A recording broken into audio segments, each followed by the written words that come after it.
I see folks are coming on, so I'm just going to wait about 1 minute before I start introducing.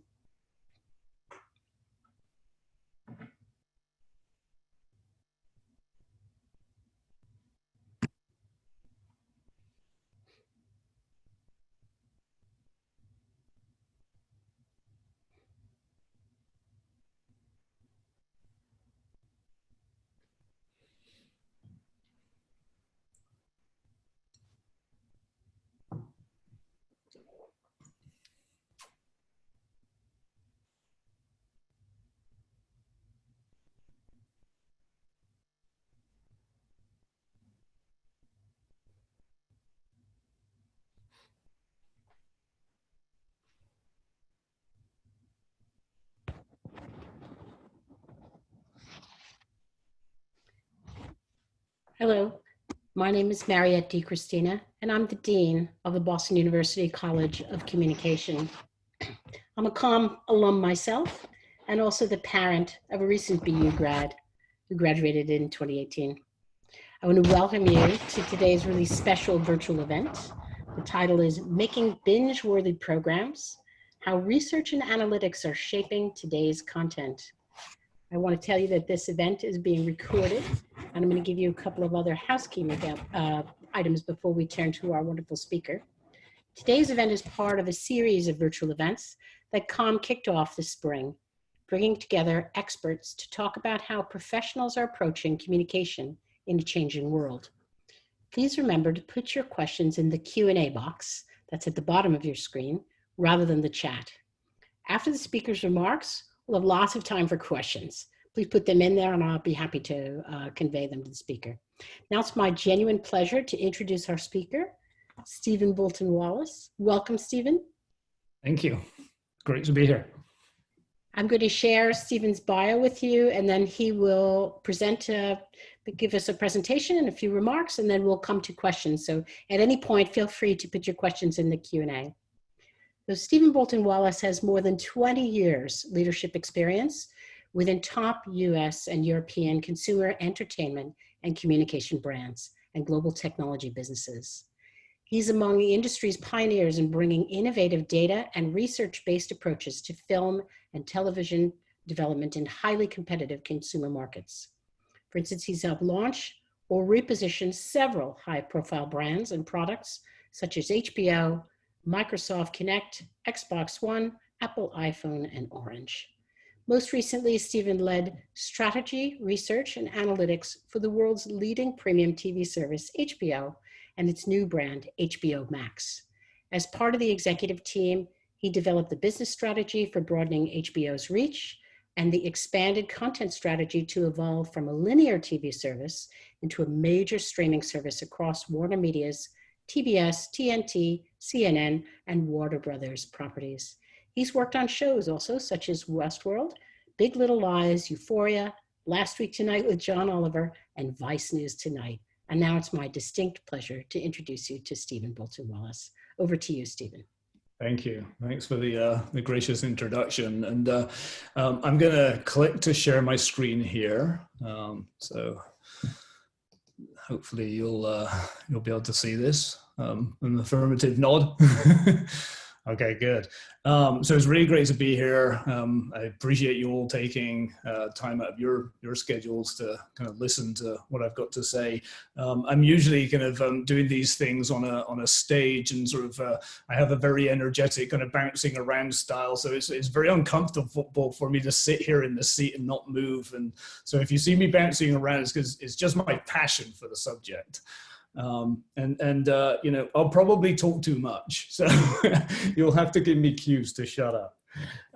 Anyway, without further ado, let me get into the topic. You know, as you heard in the introduction, you know, I used to head all this stuff up for HBO, and I joined HBO at a time back in 2016 when it really was still kind of a traditional media business. It was a traditional TV network. And my background is actually in design. I was a designer, so I have a creative background, and design is very much about solving very complex problems. And really what HBO asked me to do when I joined was solve the problem for them. That was, how do you help transition a very traditional kind of media network into one that's facing, you know, the digital future that we're all very familiar with now with Netflix and Hulu and so on. Like, what does that mean? How do you do that? What does it mean for business strategy? What does it mean for content? And so that's kind of what I did. That's why I joined. And so what I'm going to take you on today is a very rapid tour of kind of the nature of the research and analytics and sort of the scope of things that we would do that I think are now becoming more prevalent in the media industry, and still are very much kind of evolving in the space too. But taking on a quick tour of the nature of the things that we did, so you get sort of a broad understanding of kind of the extent of some of those things. So, you know, I want to start off with some scene setting. One of my favorite TV personalities here, John Oliver. I wish I could write for the guy, maybe in my future life. But, you know, the scene is that the industry has undergone incredible amount of change in a very short period of time. And it was, you know, Netflix launched their streaming service back in 2007. It happened to be the same year that the very first iPhone launched. So I was a part of the iPhone launch team. And that was kind of a big milestone because it was really the first time that image, let alone moving image, was possible on a mobile device in a way that was actually kind of meaningful. And since then, you know, even back in 2016, most of the networks, most of the content creation was still kind of very traditional. And things have changed rapidly. And a lot of that revolution has been driven by digitalization, of course, right? So digital production, digital distribution, and the advent of players like Netflix, Amazon, and Hulu. They're all essentially data-driven businesses and are making their decisions based on a deep understanding of the consumer and consumer behavior. And, you know, even back in 2016 when I joined, at that time, most of what the networks understood and what businesses like HBO understood was, you know, driven by Nielsen ratings and, you know, a very rudimentary understanding of the consumer and their behavior. All you really knew was how many people of a certain type of demographic watched a show at a certain point in time in the day. It's very hard to do much with that. And it's very hard to feed that back into the content creation cycle. And, you know, at that time, some of the distribution businesses, the Comcast, the Cox, you know, the Dish, the satellite providers, the cable providers, they were also transitioning from analog set-top boxes where the only thing they knew as providers of TV service was a name and address and which product they should bill you for. And they were transitioning over to digital set-top boxes so they could capture data that was passing through that box so that they could understand more about how consumers were consuming shows and the nature of those kinds of things.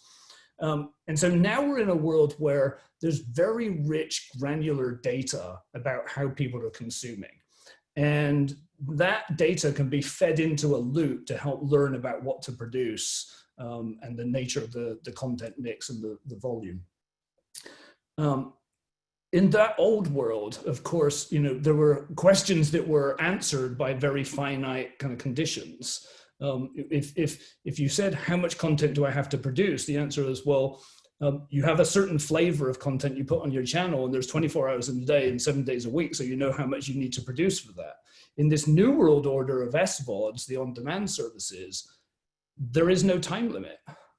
So how do you know how much to put in? There is no specific flavor, it's a vessel. So how do you make decisions about the nature of the programming that you put inside your specific vessel? There's no time limits, there's no limits to the mix of the content, and there's no limits to scheduling. How do you make decisions about schedules when everything is on demand? So it really kind of, the nature of those businesses blew up distribution models, business models, content models, and every aspect of the business. And to answer those questions, the traditional businesses or the traditional media businesses like HBO had to get really kind of scrappy. You know, Netflix and those companies are data driven from the very outset. the traditional businesses have to get scrappy in how they pull these things together. So we had to go out, create data, create our first party data, but also go and aggregate and acquire lots of third party data and go create research studies to generate data for ourselves to fill in the blanks. And then put it together, triangulate to create a set of insights and a set of beliefs about how the market's performing and what you need to go do. And even the content creators, you know, the producers, the writers, and so on, if they haven't already learned about data, they're going to need to. And they're going to need to because it's affecting how these businesses are not only curating content, but what they're choosing to buy, how things are going, you know, to air, how things are being purchased in the first place. And of course, you know, they have enough data now, not only to make choices about what to buy, what to acquire, what to produce, but also which ones to cancel and do it very quickly. So it's changed the whole nature of that relationship too. This is, you know, I'm a business guy, so you've got to have PowerPoints with text on. This is, you know, a framework that shows kind of the extent of the type of work that we do in research and analytics across the entire sort of business. Now, everything on the left side of this, most businesses will be familiar with this. There's a lot of things in there about using market research studies and data to compile an understanding of the market context, the consumer context, competitive context, segmentation, value chains, business models, doing forecasting of business performance, all those kinds of things.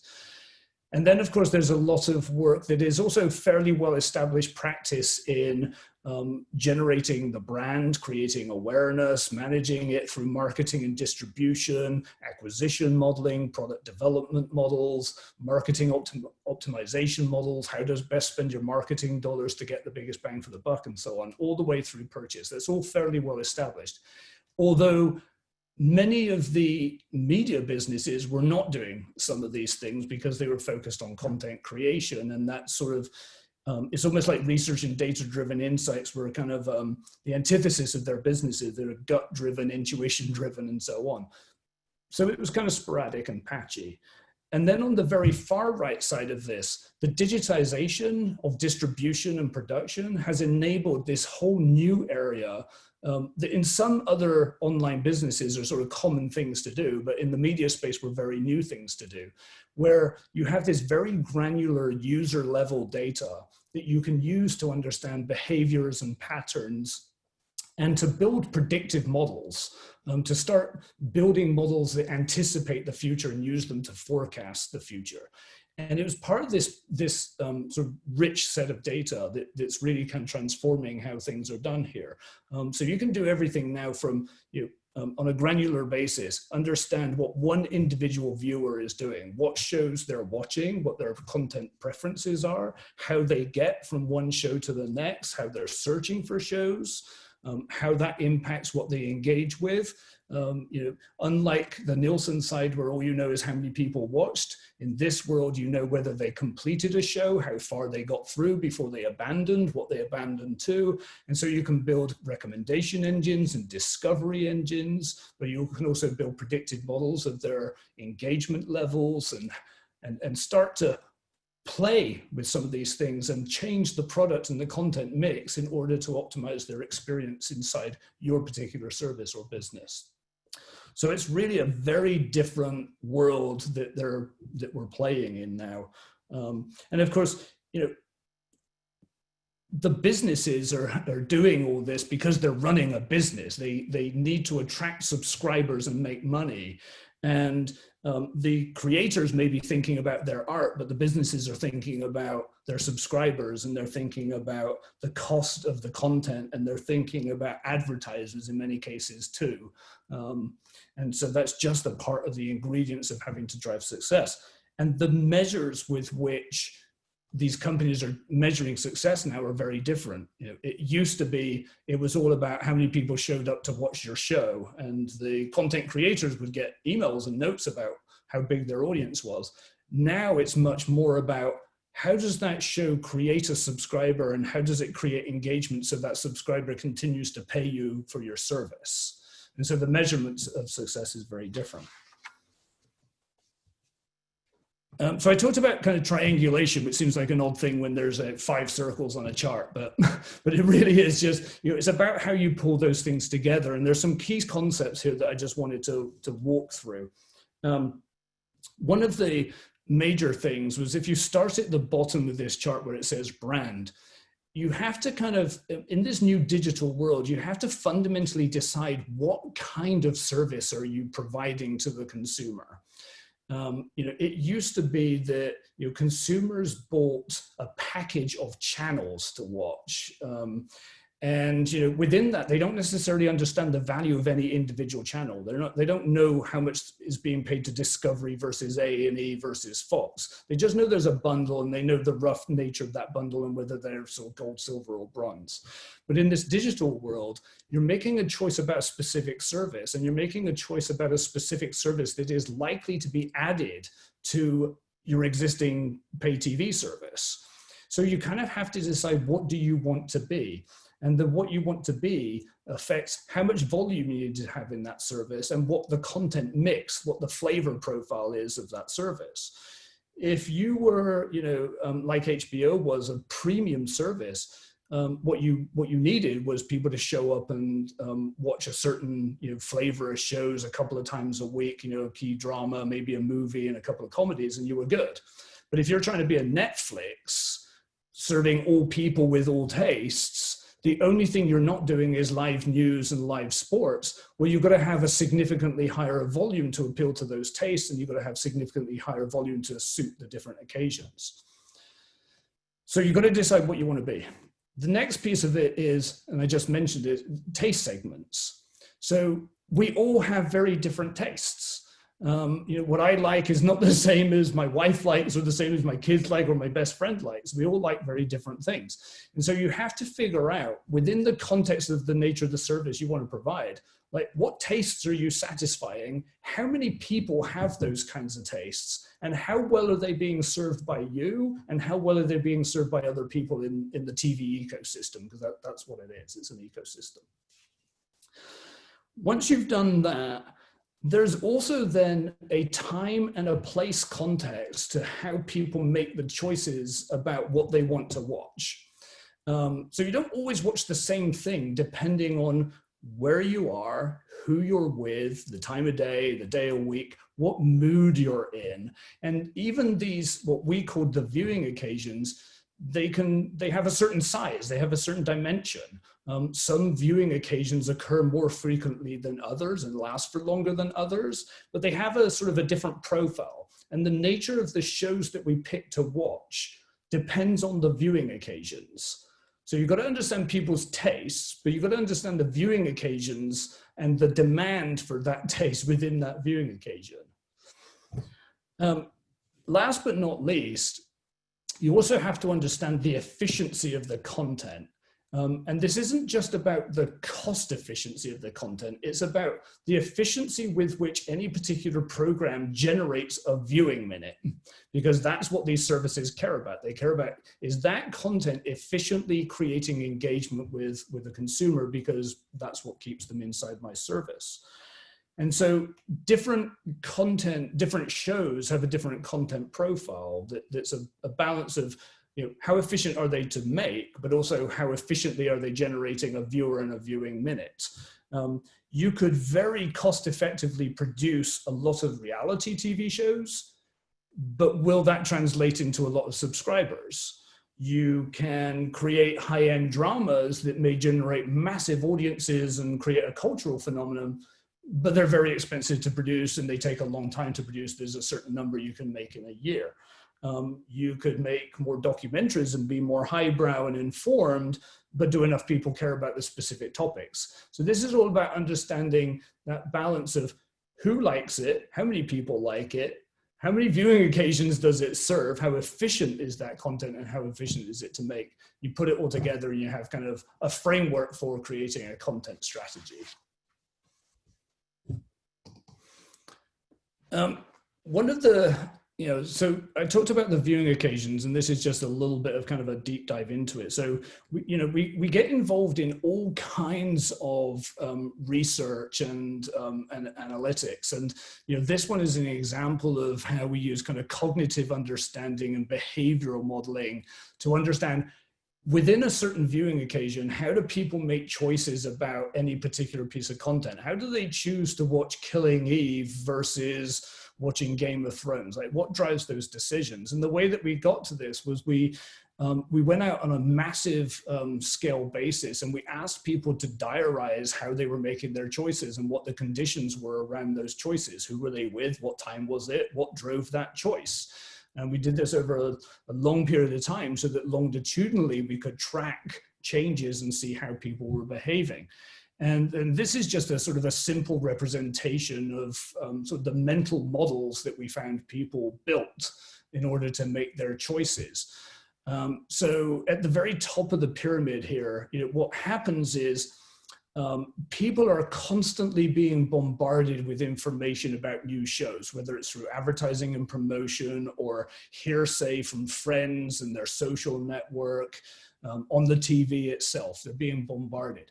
And what they do is they build this sort of mental model where, simple example, I tend to really dislike the horror genre. I can't stand, vampires and Dracula and that kind of stuff. So if I hear about one of those shows, no matter how good it is, my mental model says, throw it out. I don't care. I'm unlikely to like it. It's noise in my head. I don't need that. Because there's many other things that, I could watch now. And so that's kind of the way it works. Now, if it's really good and I hear about it more and more, then maybe it'll register and it'll log in sort of my personal roster somewhere. But then I got to decide how important it is to me. And so what tends to happen is there's this sort of pyramid where at the top of that pyramid, there are somewhere between 1 to 4 shows that people can sort of actively sort of be very top of mind, they're really engaged with. And they tend to, the characteristics in this pyramid tend to change. So at the top of that pyramid, they tend to be, sort of things that you'll clear your schedule for. You really don't want to miss, because you don't want people, you don't want to hear the water cooler chat that ruins, one episode for you, and you want to stay on top of it. So they'll literally kind of schedule their lives to watch these shows. And it tends to be serial dramas and thrillers, but also key events and sports events and such like. But there's only 1 or 2 of them usually. For me right now, it's Killing Eve and Better Call Saul. Then you get these kind of priority shows where it's things that people like to keep up with. But, if you miss 1 or 2, you might DVR them, or you might go search for them and have a binge session to watch them and catch up with them. But they tend to have slightly different characteristics. For me, Survivor is one of them, or it was until very recently, because it's one of the occasions I can sit down and watch with my kids and we can root for our favorite competitor. But you don't want to miss them, you don't mind missing it by a day or 2, but you don't want to miss the week because it doesn't make sense when you come back the next week. So they have very different characteristics. Then you get to the dependables, which is, there's a viewing occasion that is about just leaning back and being relaxed. Like one of the biggest viewing occasions, if you take anywhere from Monday through Thursday, you get home from work or from school after a long day, and you don't want to have to think too hard about the choices you're making. And so if something's not on your schedule and you have to make an active choice, you go to the dependables kind of list where you just know you're going to enjoy it. And it tends to be things like procedurals, because you don't have to watch every single one of them in sequence for them to make sense. It can stand alone. And shows, like for me, like last week tonight with John Oliver, is like, I know it's going to be enjoyable. There's some kind of time dimension to it, but I don't have to watch every single one of them for each one to make sense. And then finally, at the bottom of the pyramid, you tend to have more of these. They're the backups. Easy choices when you're in full lean back mode. You don't want to make an active decision. You can't find what you want to watch. And, you just have this sort of backup list. For me, it's home improvement shows. I love to work on the houses, Flip or Flop, but also things like Top Gear, because I just know I'm going to enjoy it however many times I've watched it. And so that becomes the context of how I pick a show, how people pick their shows based on Who are you with? What's the time? What mood are you in? What day of week is it? How much do you want to engage? Do you want to lean forward? Do you want to be fully engaged? Do you want to just be entertained? Is it easy viewing, or is it some, you're going to invest time in it? And that's how people tend to make their choices. And we did that, through cognitive modeling and so on. Some of you may know, for those of you who've traveled a little bit internationally, maybe, you may know the story about Toblerone, because it's one of the key concepts here that we kind of learned about that comes to play.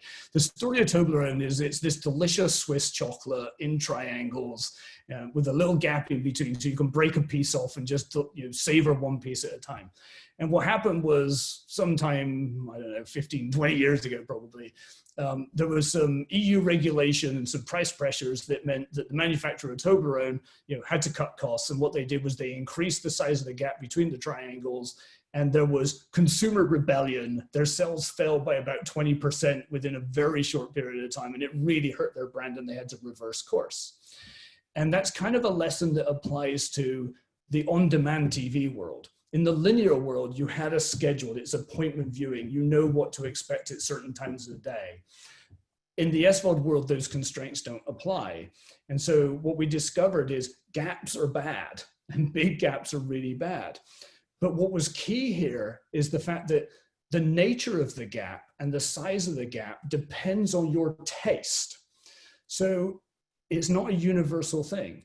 If you like dark, gritty, cinematic dramas, you are very well served by HBO. If you like light romantic comedies, or you want lots of programming for your teenagers, you are not well served by HBO, and there is a programming gap. And during that gap, if you're in an on-demand world, if people experience a gap, they're going to stop paying you. So one of the key components of understanding content strategy and what to produce and make is you've got to understand who is experiencing a gap, how often, and what those tastes are. So it becomes kind of a key concept behind this. Now we learned that gaps are bad. The size of the gap matters, but there also kind of a hierarchy, which is the consumers who are the most engaged are the ones who come in on a more regular basis, first and foremost, and secondarily, who have a broad set of tastes being satisfied. So the broader their taste, the less likely they are to experience a gap. And then the last component of it was what matters least in a gap is how much they completed a show. And it may seem counterintuitive, but it was, can you get them to show up often? Can you get them into a broad set of programming? And then it matters somewhat, but less, do they actually finish what you're watching? It matters more that they try other things. So gaps are bad. And key to understanding gaps, again, sorry about the Eiffel chart here, but key to understanding gaps is understanding what is available to people. This was also kind of a breakthrough moment. If historically, one of the biggest questions I would often get asked is, how much of a certain type of show do we need to produce? How much volume do we need overall? How much is enough content to satisfy people? And you could look at the supply side of that and say, well, how much is being produced? How many movies are being produced in each genre? How many half-hour comedies are there? How many sitcoms are there? And you could look at that, but it gives you a very distorted picture because it's supply, and it doesn't mean that the supply picture was correct. So you have to understand it from a demand perspective. And what this represents is, this is a consensus view. If you look across all the different SVOD services, the Netflix, the Hulu, and so on, and you take the 5.5 hours to 6 hours that people are spending on viewing, how much of their time is being spent in each genre? And so 40% of their time is being spent in dramas, 10% in comedy half hours, 3% in news, and so on. And so that helps you understand. So you know that people have different tastes, but it helps you understand where they're spending their time, and therefore an order of magnitude of what kinds of shows to produce to meet that demand. But that's only one piece of the picture, because of course, when people are actually watching, some of what they're watching is library content. It's stuff that was produced last year, year before, 20 years ago. And so how much of that demand is being satisfied by the library versus truly fresh new content? I mean, the volume of new content being produced has it absolutely exploded. But how much of it really matters in meeting demand? And what's fascinating here, I think, is, and it's sort of very intuitive once you've done the work, is it varies depending on the genre. So to pick an easy one, it's very intuitive. If you look at talk or news shows, 95% of the demand that's created for news shows is satisfied by fresh content, because there's a time currency. No one really wants to go back and watch much old news. They want today's news. But if you look at dramas, a third of the demand for dramas is satisfied by fresh content. So 2/3 is coming from the library. And some of that happens because there's now so much content out there that you miss things, and it might be a year or two before you go, oh, that's right, I haven't watched Homeland yet, so I'll go check out Homeland. And some of it is because there is replayability in that type of show. Dramas tend to have a high replayable factor. News tends not to. Talk reality tends not to. So sport shows, unscripted documentaries, they tend not to have much of a shelf life. They're kind of one and done. So think about the efficiency I talked about. It's like they may be efficient to produce, but they're not very replayable. They don't have a good shelf life, which diminishes their efficiency if you're thinking about it from an engagement perspective. And then the last piece of this is, okay, so the demand, some of that is satisfied by fresh, some by library content. But then, of course, and I've alluded to this a few times, there are different taste segments. People have different tastes. So if you produce a good quality 1-hour drama, on average, that is going to appeal to about 1/3 of the population. And that means if you just do the math, that if you want to satisfy 100% of your population at the same point in time, you have to produce 3 dramas to do so.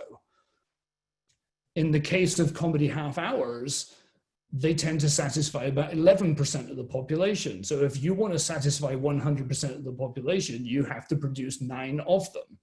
And that's just kind of how the math works. So you can play that out and build a pretty sophisticated understanding of what genres do you need to produce, how much, how many hours to satisfy the demand, and how many different flavors of those genres do you need to produce in order to give yourself the best chances of satisfying the population that you have. Now, one of the other key pieces of that equation, of course, is the scheduling. And, again, in the linear world, 7 days a week, 24 hours, you kind of knew there were patterns of behavior, and based on the Nielsen data, when you had to put things out. You knew that, you could produce a 12-week good drama and it would last a quarter, and so you'd have one each quarter of the year, and then you'd fill it in with some half hours and so on. You knew you could do that.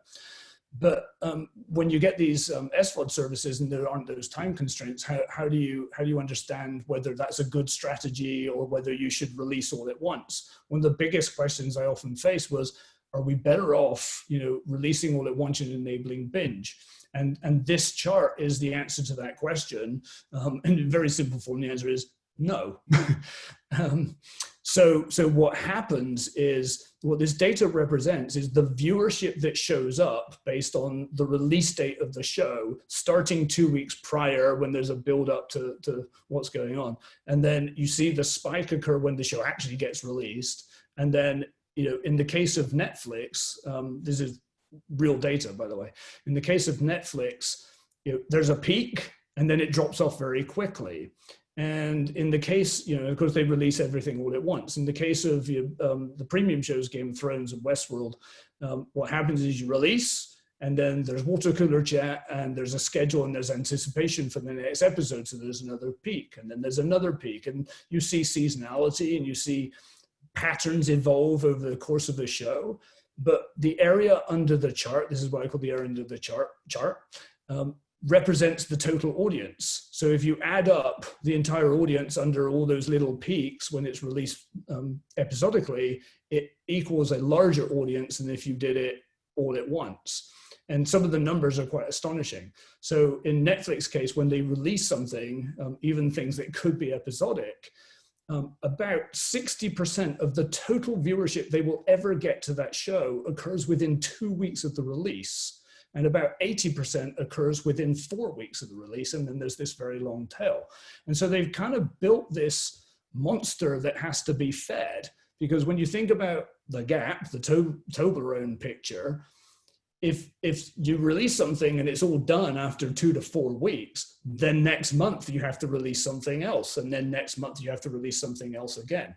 So you can satisfy a lot of taste that way, but it's a very arguably inefficient model in terms of the volume of content that has to get produced and made available, whether it's acquired or produced as original production or not. It's a lot of volume that you have to get through. So taste segments really matter in understanding what to produce, what to make.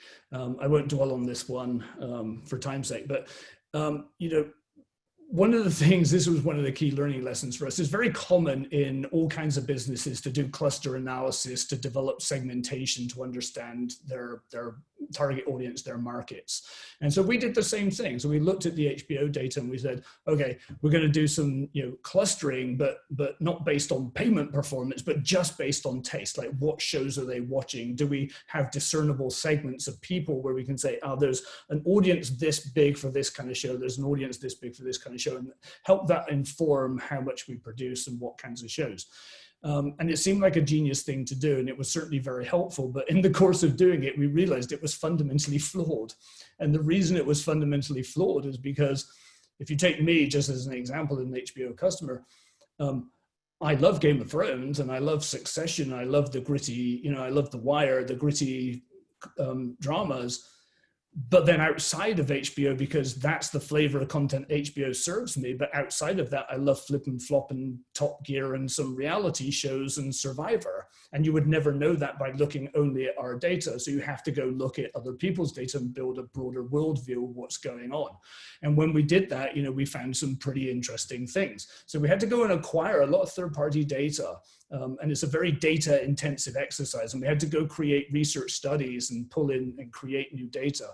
But in doing so, you know, there were some interesting things that showed up. So, you know, we thought, for example, that people who like Game of Thrones would make an easy transition into watching Westworld. Turns out that was less true, that Game of Thrones people like Vikings and The Walking Dead more than they like Westworld. And Westworld actually are people that tend to like very intellectually intensive dramas and sci-fi things like Doctor Who. There was more affinity between Westworld and Doctor Who than there was Westworld and Game of Thrones. And so you keep building up that picture, and it gives you a fuller sense of the diversity of taste and how well they're being served and by which kinds of networks. Now, rather interestingly, the segment here that we found that we called no persona was we identified a group of the population that had no discernible taste. And it doesn't mean they don't have taste. It just means we couldn't find the pattern. And when we dug into this deeper and we supplemented it with lots of other data, what we found was these were diverse groups who were not being well served. And so the reason they didn't have discernible taste was because they couldn't find content that they wanted to consume. And so their taste looked all over the place because they just weren't being well served. And it tended to be, you know, African-American, LGBTQ groups and, you know, Asian groups and so on that tended to fall into that cluster. And so this is a great way of understanding not only what are the, where are you over serving, but where are the opportunities to go serve in different content tastes.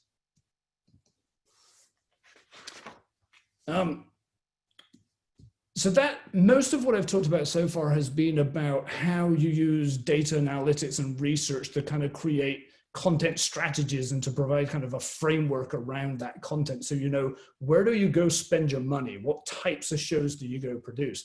But then you get to the nitty gritty of, okay, what about the ingredients that then go into that show to make that show? And this is an area where there's a lot of time and attention being paid, lots of new companies and lots of experiments kind of going on to sort of play in this space. And lots of companies will talk about new magic approaches to informing the green light process and so on. But it is very experimental in my experience and my opinion.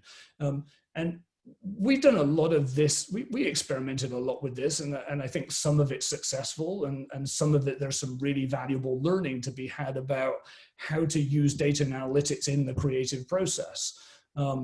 This is an example, the movie that we made, The Immortal Life of Henrietta Lacks.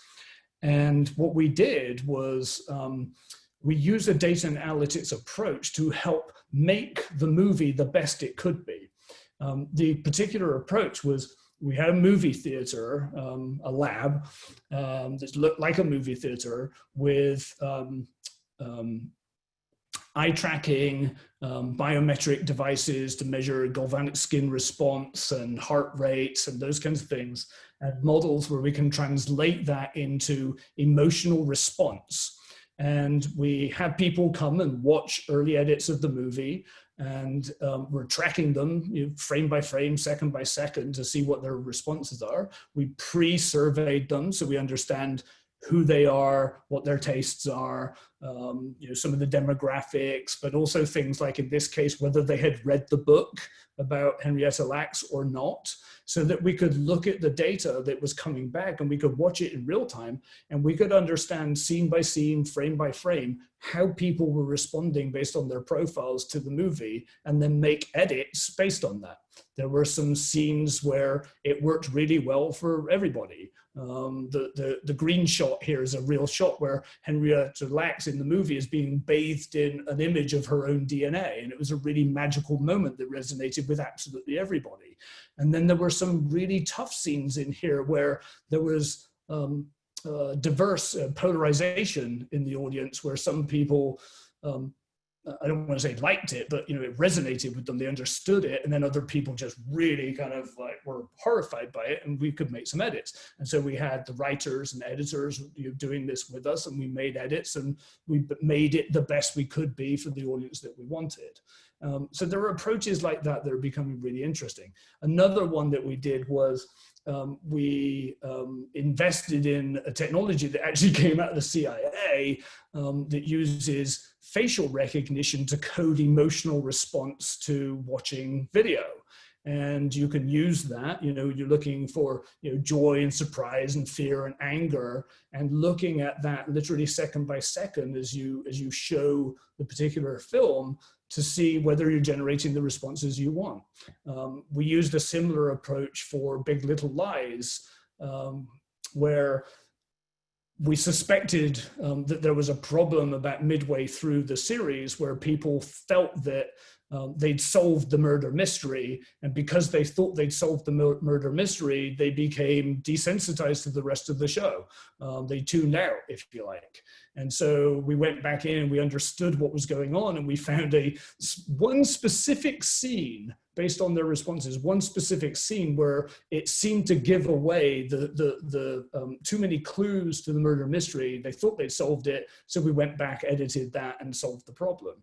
So it's helping land this stuff and helping improve. Last but not least, there was another approach that we use that I think is just very interesting example of the kind of work that you can do in the content arena, where we used a semiotic and semantic analysis crowdsourced to help figure out what was going on with the show. The show in question was Vinyl, and on the basis of kind of the show's DNA, it had all the right ingredients to be a massive hit.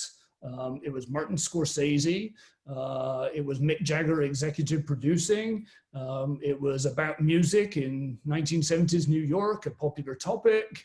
It had all the right ingredients, it had the quality, the caliber that you would expect to be a massive hit, and yet somehow it wasn't really working that well. So what we did was we crowdsourced sort of a laddering approach to gather data to help us understand what was going on. So the first thing was we went out to, using social media, a massive number of people, and said, what does 1970s look like to you? And rather than answer specific questions, we just had them send us imagery and language. And then we narrowed in the questions, and we went back and said, well, what about 1970s music, imagery and language?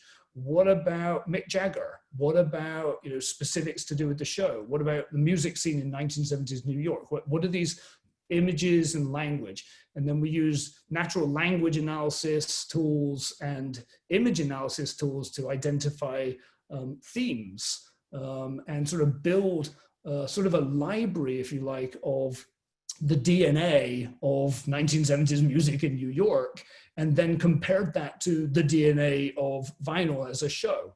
And it illuminated some really interesting things.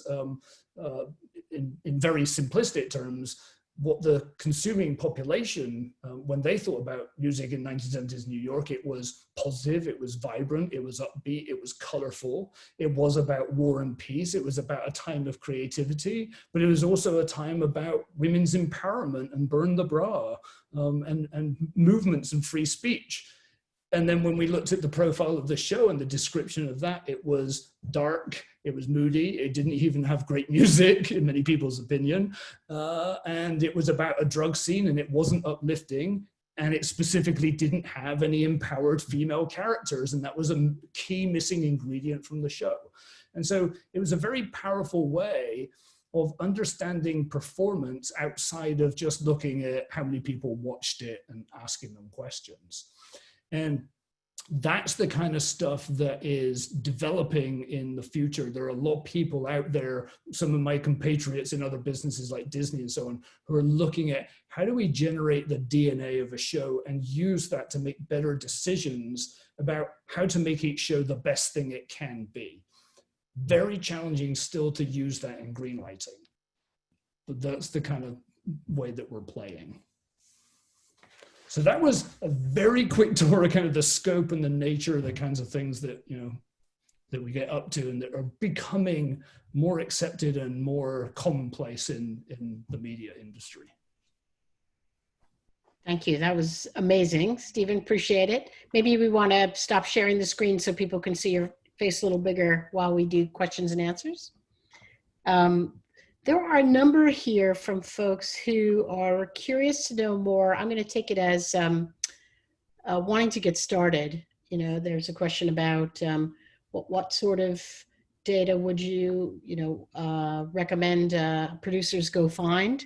You know, I think there may be some folks on the line who are maybe independent producers, not with a large backing, and so maybe it would be useful to talk a little bit about how one gets started if you're not part of HBO or another big company like that. I mean, I will say this is maybe not the answer that you want, but I will say that, you know, it is one of those areas where the more embarrassingly rich the data set you have, the more powerful it becomes, right? I mean, there's a reason that, you know, Netflix has invested so much in data. There's a reason Amazon has invested so much in data.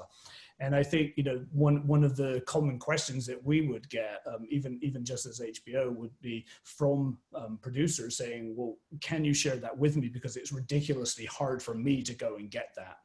And it's very, very hard. And in some cases it's very expensive. You know, it took us 3 to 4 years to build that kind of knowledge set. And it took a lot of experimentation and a lot of licensing of data as well as creating data. I mean, some of the studies I referred to were, you know, pretty large scale, 10,000 people plus kind of studies. So it is very challenging to do that. I think there are increasingly a number of, this is almost a cautionary tale. It's like there are a number of third-party companies who would love to sell you that data. You know, a lot of them will claim to have the magic elixir. Some of them are better than others. And there's some interesting stuff that you can go buy from these people on a relatively inexpensive basis, but it's a little bit of caveat emptor. You know, the more inclined they are to tell you that they know how to give you data that will tell you what to go produce, what to greenlight, the more beware I would be. And I like to think of this as, you know, I used to say this in turn, it's like, look, the stuff that I do with data for you isn't about replacing a creative process. It's not about making choices for you. It's about illuminating a runway so that you can land this thing the best way that you can. It's about giving you the best chance of success that you have. And, you know, sometimes, and let's be honest about this, like sometimes the data-based approaches have limitations too, and they're not helpful. And, you know, judgment has to be applied. You know, really good creators know when to employ it and when to ignore it. Thank you. That was a great answer. Actually, I really enjoyed learning about that. Got a question from Joyce. How much do you rely on live focus groups as well to assess new or proposed content? Or do you just, you know, assess via digital analysis? Yeah, you know, interesting little sidebar, and I won't name names here. I think I told you this story. When I first joined HBO, and I went and sat with the person who was head of programming at the time, and he said, "So who are you and what do you do?" And I explained. I said, I'm here to help. And he said, "I don't ever want to hear you say the word focus group in my presence. I don't believe in them. We will never do them. This is, you know, about producing the best thing that we can ever produce. You can't tell me that a bunch of random strangers, you know, 6 of them in a room can tell me how to make a show, because they can't." And that stuck with me for a really long time. And but it was interesting to hear kind of the attitudes about these things. There are people, you know, I know in the space, some people over at Warner Brothers and some people at Fox, you know, they religiously use focus groups to help assess new programming and to fine tune some of the programming. And there's certainly some value to it. There's value in listening to people and just hearing what they got to say and how they're reacting.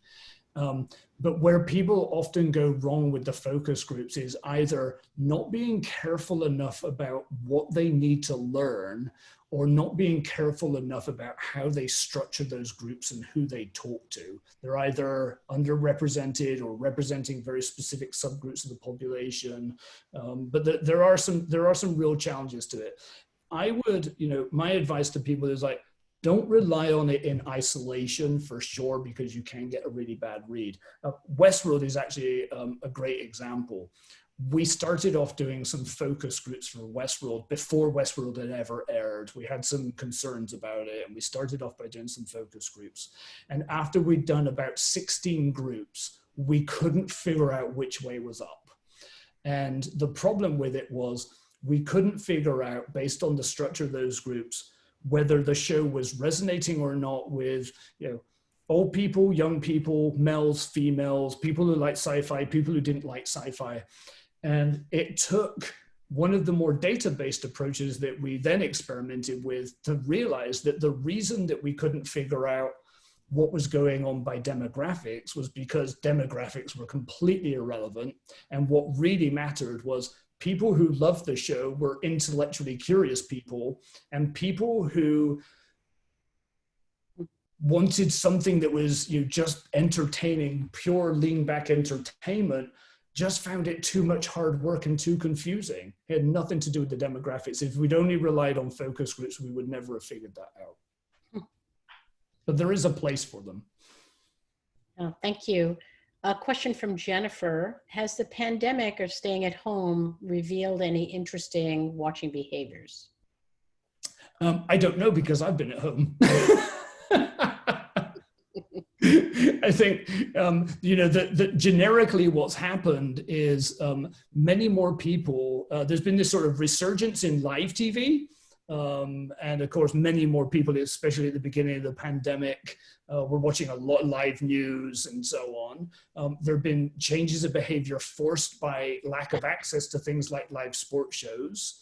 In the, you know, the SVOD world, you know, people have, you know, initially for the first few weeks, they went in and started binge watching, like, you know, you remember the pyramid, like they go to their sort of that second tier of show and go, you know what, I'm finally going to be able to go and watch program X and, you know, see it all the way through. And then after this dragged out, that kind of petered out a little bit as they were burning through all their shows and getting fed up with watching too much TV. So that, you know, it's been continuing to evolve.